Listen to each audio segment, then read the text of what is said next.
உள்ளாட்சி தேர்தல் தொடர்பாக நீதிமன்ற உத்தரவை மதிக்கவில்லை என மாநில தேர்தல் ஆணையம் மீது திமுக சார்பில் சென்னை உயர்நீதிமன்றத்தில் நீதிமன்ற அவமதிப்பு வழக்கு தொடரப்பட்டுள்ளது. இது தொடர்பாக வழக்கறிஞர் வில்சன் என்பவர் தாக்கல் செய்த மனுவில் தமிழகத்தில் மே 14ஆம் தேதிக்குள் உள்ளாட்சி தேர்தலை நடத்த வேண்டும் என உயர்நீதிமன்றம் உத்தரவிட்டுள்ளதாக குறிப்பிட்டுள்ளார். ஆனால் அதற்கான வேலைகள் எதுவும் செய்யாமல் மாநில தேர்தல் ஆணையம் இருப்பதாக மனுவில் குற்றம் சாட்டியுள்ளார். மேலும் உள்ளாட்சி தேர்தலை நடத்தாமல் மாநில தேர்தல் ஆணையம் காலம் தாழ்த்தி நீதிமன்றத்தை அவமதிப்பதாக புகார் தெரிவித்துள்ளார். எனவே இந்த வழக்கை அவசர வழக்காக விசாரிக்க வேண்டும் என மனுவில் வில்சன் வலியுறுத்தியுள்ளார். இந்த மனுவை இன்று விசாரித்த சென்னை உயர்நீதிமன்ற நீதிபதிகள் நூட்டி ராமமோகன் ராவ் மற்றும் சுப்பிரமணியன் அமர்வு பட்டியலில் இடம்பெற்ற பின் வழக்கு விசாரிக்கப்படும் என கூறினார். ஆர்கே நகரில் நாளுக்கு நாள் தமது வெற்றி வாய்ப்பு அதிகரித்து வருவதாக அதிமுக துணை பொதுச் செயலாளர் டிடிவி தினகரன் தெரிவித்துள்ளார். சென்னையில் உள்ள ஏஜிஎஸ் தேவாலயத்தில் சிறப்பு பிரார்த்தனை நடைபெற்றது. இதில் பங்கேற்ற பின்னர் செய்தியாளர்களிடம் பேசிய தினகரன், அம்மாவின் வேட்பாளராக ஆர்கே நகர் தொகுதி மக்கள் தம்மை ஏற்றுக்கொண்டுள்ளதாக தெரிவித்தார். நாளுக்கு நாள் எங்களுடைய வெற்றி வாய்ப்புங்கிறது இன்னும் பிரகாசமாக அதிகரிச்சிட்டு இருக்கு.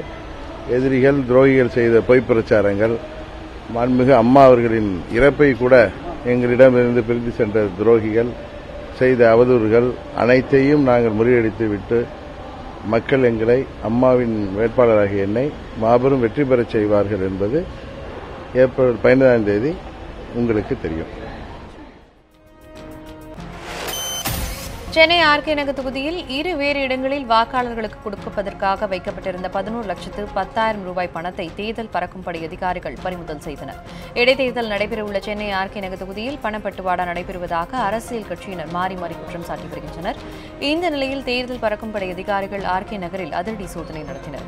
அப்போது வீடு ஒன்றில் பணப்பட்டுவாடா செய்ய பதுக்கி வைக்கப்பட்டிருந்த 9,90,000 ரூபாய் பணம் பறிமுதல் செய்யப்பட்டது. இதேபோல் காசிமேடு மீன்பிடி துறைமுகம் அருகே பணப்பட்டுவாடா செய்யும் போது 1,20,000 ரூபாய் பணத்தையும் அதிகாரிகள் பறிமுதல் செய்தனர். இது தொடர்பாக 17 பேரை பிடித்து போலீசார் விசாரணை நடத்தி வருகின்றனர்.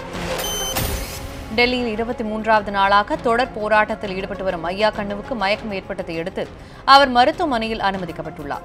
வறட்சி நிவாரணத்தை அதிகரிக்க வேண்டும், விவசாய கடன்களை தள்ளுபடி செய்ய வேண்டும் என்பன உள்ளிட்ட கோரிக்கைகளை வலியுறுத்தி டெல்லி ஜந்தர் மந்தர் பகுதியில் தமிழக விவசாயிகள் தொடர் போராட்டத்தில் ஈடுபட்டு வருகின்றனர். அவர்கள் தினம் தினம் நூதன முறையில் போராடி வருகின்றனர். இதனை போராட்டத்தின் 23வது நாளான இன்று விவசாயிகள் கை கால்களை கட்டிக்கொண்டு சாலையில் உருண்டு நூதன போராட்டம் மேற்கொண்டனர். அப்போது விவசாயிகள் சங்க தலைவர் ஐயா கண்ணு திடீரென மயக்கமடைந்தார். இதையடுத்து அவர் மீட்கப்பட்டு டெல்லி ராம் மோனக் லோக்கியா மருத்துவமனையில் அனுமதிக்கப்பட்டார். இனி தொடர்ந்து மற்ற செய்திகளை காணலாம். மதுரை அருகே டாஸ்மாக் கடை அமைப்பதற்கு எதிர்ப்பு தெரிவித்து பெண்கள் சாலை மறியல் போராட்டத்தில் ஈடுபட்டனர். மதுரை மாவட்டம் முத்துப்பட்டி பாலரங்கநாதபுரம் குடியிருப்பு பகுதியில் புதிய டாஸ்மாக் கடை அமைக்க இடம் தேர்வு செய்யப்பட்டு அதற்கான பணிகள் நடைபெற்று வருகிறது. இதனிடையே இந்த கடைக்கு எதிர்ப்பு தெரிவித்து பெண்கள் 100க்கும் மேற்பட்டவர்கள் திடீர் சாலை மறியல் போராட்டத்தில் ஈடுபட்டனர். இதனால் மதுரை திருநெல்வேலி தேசிய நெடுஞ்சாலையில் போக்குவரத்து பாதிக்கப்பட்டது. தகவல் அறிந்து வந்த போலீசார் சமரச பேச்சுவார்த்தை நடத்தியதை அடுத்து அவர்கள் கலைந்து சென்றனர். அந்த மதுக்கடைன்றது குடியிருப்பு நடுவுல வச்சிருந்து நடுக்கரையை வச்சா மக்கள் எப்படி அதுல கடந்து போவாங்க?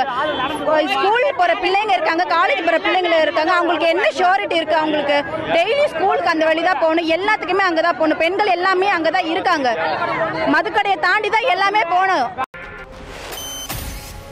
சென்னை உயர்நீதிமன்ற தலைமை நீதிபதியாக இந்திரா பானர்ஜி இன்று பதவியேற்றுக் கொண்டார். உயர்நீதிமன்ற தலைமை நீதிபதியாக இருந்த SK கவுலுக்கு பதவி உயர்வு கிடைத்ததை அடுத்து அந்த பதவி காலியாக இருந்தது. இதையடுத்து பொறுப்பு நீதிபதியாக புலுவாடி ரமேஷ் நியமிக்கப்பட்டார். இந்த நிலையில் சென்னை உயர்நீதிமன்ற தலைமை நீதிபதியாக டெல்லி உயர்நீதிமன்ற நீதிபதி இந்திரா பானர்ஜி நியமிக்கப்பட்டார். இதற்கான ஒப்புதலை குடியரசுத் தலைவர் பிரணாப் முகர்ஜி வழங்கினார். இதையடுத்து இந்திரா பானர்ஜி சென்னை உயர்நீதிமன்ற நீதிபதியாக முறைப்படி இன்று பொறுப்பேற்றுக் கொண்டார். சென்னை ஆளுநர் மாளிகையில் நடந்த இந்த நிகழ்ச்சியில் இந்திரா பானர்ஜிக்கு தமிழக ஆளுநர் வித்யாசாகர் ராவ் பதவி பிரமாணம் செய்து வைத்தார்.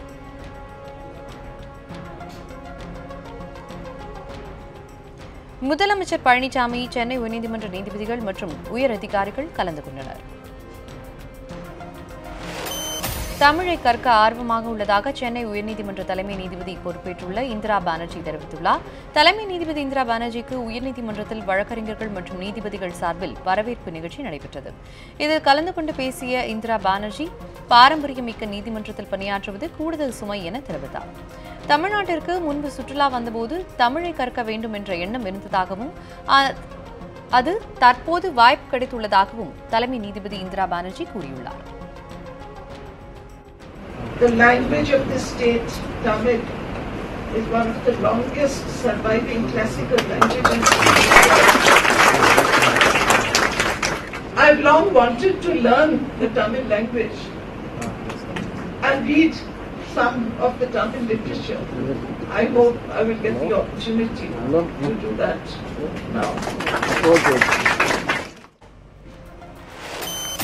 யாராலும் தம்மை மிரட்ட முடியாது என ட்விட்டரில் புதுச்சேரி துணை நிலை ஆளுநர் கிரண் பேடி அதிரடியாக தெரிவித்துள்ளார். புதுச்சேரியில் தற்போது உள்ள பரபரப்பான அரசியல் சூழ்நிலையில் புதுச்சேரி அரசுக்கும் துணை நிலை ஆளுநருக்கும் கடும் மோதல் உருவாகியுள்ளது. நகராட்சி ஆணையர் மாற்றப்பட்டது தொடர்பாக இரு தரப்பினருக்கும் இடையே அதிகார மோதலை உருவாக்கியுள்ளது. இதுகுறித்து தொடர்ந்து கிரண் பேடி தனது ட்விட்டர் பக்கத்தில் பல்வேறு விதமான கருத்துக்களை தெரிவித்து வருகின்றார். இது தொடர்பாக தற்போது மாற்றத்தையும் முன்னேற்றத்தையும் விரும்பாத சில அரசியல் சக்திகள் தாம் வாய் மூடி ரப்பர் ஸ்டாம்ப் போல் இருக்க வேண்டும் என்று மிரட்டுவதாகவும், ஒருபோதும் தாம் அவ்வாறு இருக்க முடியாது என்றும் தம்மை யாரும் மிரட்ட முடியாது என்றும் துணைநிலை ஆளுநர் கிரண் பேடி ட்வீட் செய்துள்ளார். போலியான மதிப்பில் வீட்டு வாடகை ரசீது சமர்ப்பிப்பவர்கள் மீது நடவடிக்கை எடுக்கும் புதிய முறையை வருமான வரித்துறை ஆலோசனை நடத்தி வருகிறது. வருமான வரி விலக்கு பெறுவதற்கு வீட்டு வாடகை ரசீதை வருமான வரித்துறையினரிடம் சமர்ப்பிப்பது வழக்கம். இவ்வாறு சமர்ப்பிக்கப்படும் ரசீத் பெரும்பாலும் போலியானவை என்றும் இதன் மூலம் பல ஆயிரம் கோடி ரூபாய் வரி ஏய்ப்பு நிகழ்வதாக புகார் தெரிவிக்கப்பட்டுள்ளது. வருமானத்தை குறைக்கும் ஒரு கருவியாக இந்த போலி வீட்டு வாடகை ரசீதை பயன்படுத்தி வருவதால் குடியிருக்கும் வீட்டிற்கு அளிக்கப்படும் வாடகைக்கு முறையான ஆதாரங்களை கோரவும் முடிவு செய்யப்பட்டுள்ளது. எனவே இனி வீட்டு வாடகை என்ற பெயரில் அதிக அளவில் வருமான வரி விலக்கு பெற திட்டமிட்டுள்ள தனிநபர் வாடகை ஒப்பந்தம், மின்சார கட்டண அறிக்கை, குடிநீர் கட்டண அறிக்கை என பல ஆதாரங்களை குடியிருப்பு வாரியத்திடம் ஒப்புதல் பெற்ற பின்னரே விவரங்களை சமர்ப்பிக்க வேண்டியிருக்கும் என வருமான வரித்துறை தெரிவித்துள்ளது.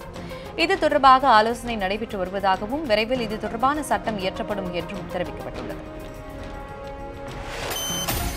மைல் கற்களில் தமிழ் மற்றும் இந்தியில் எழுத வேண்டும் என்ற உத்தரவை ஏன் மாற்ற வேண்டும் என மத்திய அமைச்சர் பொன் ராதாகிருஷ்ணன் தெரிவித்துள்ளார்.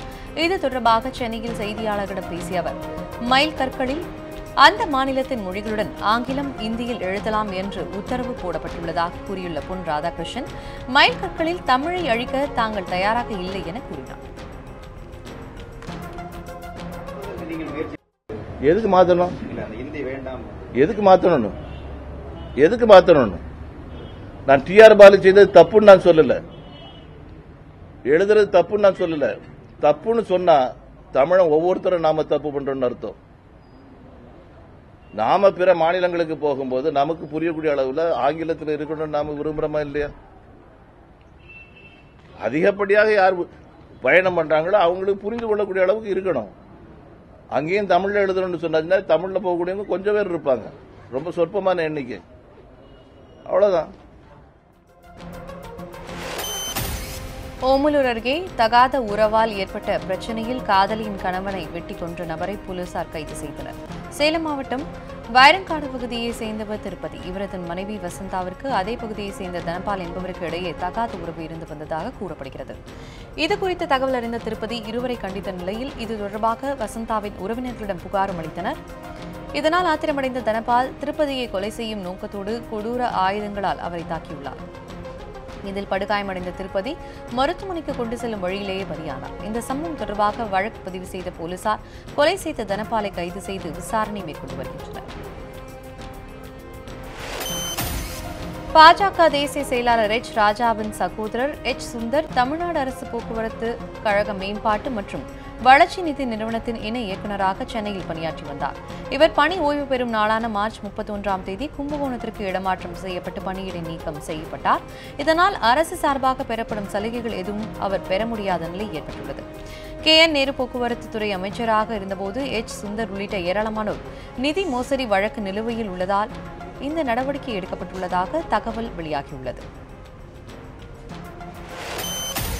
திருச்செந்தூர் அருகே காட்டுப்பகுதியில் வியாபாரி ஒருவர் வெட்டியும் கல்லால் அடித்தும் கொலை செய்யப்பட்ட சம்பவம் பரபரப்பை ஏற்படுத்தியுள்ளது. காந்திபுரத்தை சேர்ந்த முருகன் என்பவர் குளிர்பான கடை நடத்தி வருகிறார். நேற்று இரவு திருச்செந்தூருக்கு கடைக்கு தேவையான பொருட்கள் வாங்குவதற்காக வந்தவர் பின்னர் வீடு திரும்பவில்லை. இதனிடையே திருச்செந்தூர் பிடிஆர் நகர் காட்டுப்பகுதியில் முருகன் பிணமாக கிடந்தது கண்டுபிடிக்கப்பட்டது. அவரை மர்ம நபர்கள் வெட்டியும் கல்லால் அடித்தும் கொலை செய்துள்ளனர். இந்த நிலையில் கொலை சம்பவத்தில் தொடர்புடையவர்கள் யார் என காவல்துறையினர் விசாரணை நடத்தி வருகின்றனர். புதுச்சேரியில் ஆன்லைன் மூலம் பாலியல் தொழிலில் ஈடுபடும் கும்பலிடமிருந்து மீட்கப்பட்ட சிறுமி ஒருவர் குழந்தைகள் நல பாதுகாப்பு குழுவிடம் ஒப்படைக்கப்பட்டுள்ளார். புதுச்சேரியில் இணையதளம் மூலம் ஒரு கும்பல் விபச்சாரம் நடத்தி வருவதாக கிடைத்த தகவலின் அடிப்படையில் சோதனை நடத்திய போலீசார் ஸ்ரீமதி மற்றும் பார்த்திபன் ஆகிய இருவரை கைது செய்தனர். பின்னர் அவர்கள் பிடியிலிருந்த 4 பெண்களை காவல்துறையினர் மீட்டனர். அவர்களுக்கு நடத்தப்பட்ட மருத்துவ பரிசோதனையில் ஒருவர் சிறுமி என தெரிய வந்ததால் அவர் குழந்தைகள் நல காப்பகத்தில் ஒப்படைக்கப்பட்டார். இதனிடையே ஆன்லைன் விபச்சார வழக்கில் தொடர்புடைய நடராஜன் மற்றும் அவரது சகோதரர் சரவணன் ஆகியோரை போலீசார் தேடி வருகின்றனர். திருவாரூர் மாவட்டம் பெருகவாழ்த்தானில் குடிநீர் வழங்காத ஊராட்சி நிர்வாகத்தை கண்டித்து பொதுமக்கள் சாலை மறியலில் ஈடுபட்டனர். கடந்த 3 மாதங்களுக்கு மேலாக பெருகவாழ்த்தான் பகுதி மக்களுக்கு சீராக குடிநீர் விநியோகம் செய்யவில்லை என கூறப்படுகிறது. பல முறை மனு கொடுத்தும் நடவடிக்கை எடுக்காததால் அவர்கள் சாலை மறியலில் ஈடுபட்டனர். அப்போது அங்கு வந்த கோட்டூர் வட்டார வளர்ச்சி அலுவலர் புதிய மோட்டார் பொருத்தி கிராமத்திற்கு தண்ணீர் வழங்கப்படும் என உறுதியளித்ததால் போராட்டம் கைவிடப்பட்டது. மேலும் பல அண்மை செய்திகளுக்கு இணைந்திருங்கள் நியூஸ் 7 தமிழுடன்.